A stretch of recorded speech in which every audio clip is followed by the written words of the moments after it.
Episode 3 The Tricky Elf. Once upon a time, in the land of Etheria, there was a Princess Nea and a Princess Lulu, and they went on the most amazing adventures. They had, in fact, just disguised themselves as ogres, using magic cloaks, and snuck into the Ogre King's village and learned that the Ogre King had found one of the star crystals that fell from the sky, and had taken it from another ogre, the one with glasses. After learning that the Ogre King had one of those crystals, Nea and Lulu needed to put together a plan to retrieve it. It was clear to Nea and to Lulu that the Ogre King did not have pure intentions when it came to using the crystal. And although they didn't know why that was a problem, they knew they could trust Tuck, and Tuck had told them that if the keeper of the crystal wasn't prepared to make good choices, then bad things were bound to happen to Etheria. So Nea and Lulu sent word to their cousin Paul that the Ogre King had found a crystal, and together the three of them devised a plan. Not only did ogres love Strombosi, as you may well remember, but they also loved beautiful songs and music, because that was equally rare for ogres. You see, ogres have very gruff voices that don't sound very good, and they're not nearly as good as human voices do, and the way they sound when they sing.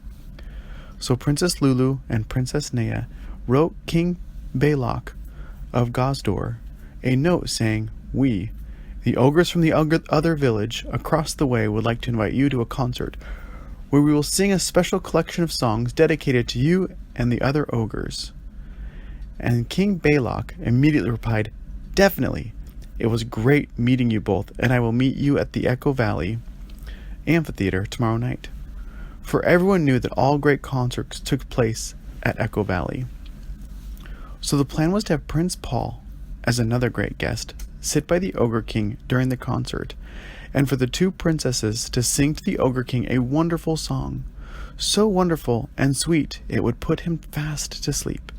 And as soon as he was asleep, Paul would reach over and take the crystal back, keeping it away from anybody who had bad intentions and wanted to use the crystal only for themselves.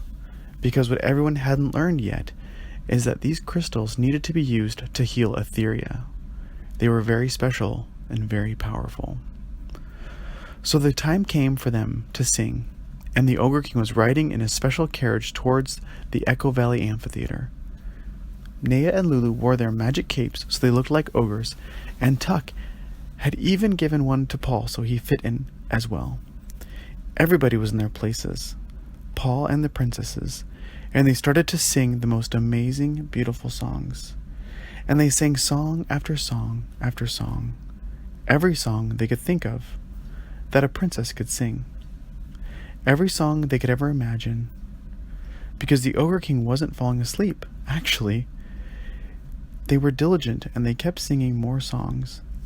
And then, when they ran out of songs, they sang some of the other songs over again. And all the ogres were so amazed that these ogres had such beautiful voices.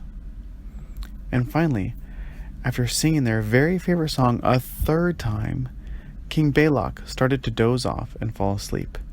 In fact, every other ogre that the king had brought with them, and even Paul, had fallen asleep already. Nea and Lulu tiptoed over to the king's pouch, and they decided at that moment they were going to retrieve the crystal.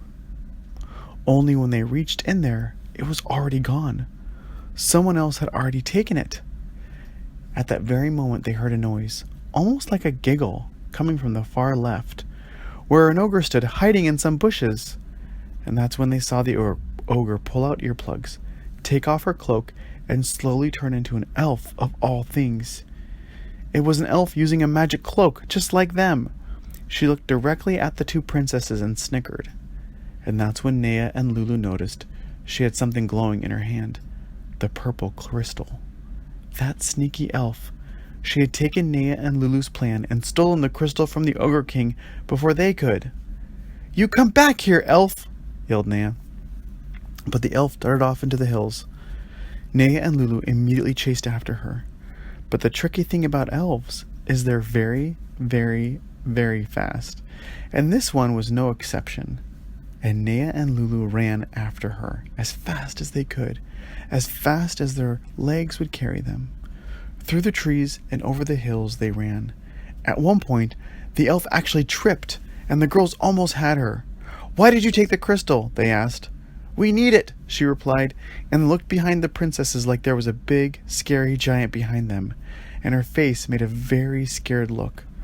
When the girls turned around, there was no giant, and by the time they turned back around, the elf was gone.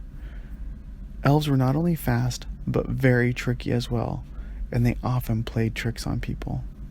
Sometimes Nea and Lulu would be tricked by elves, but this time, this lesson, they would not soon forget.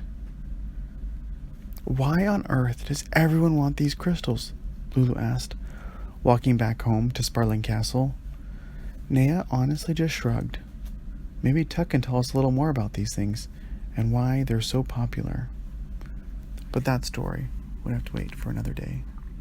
The end.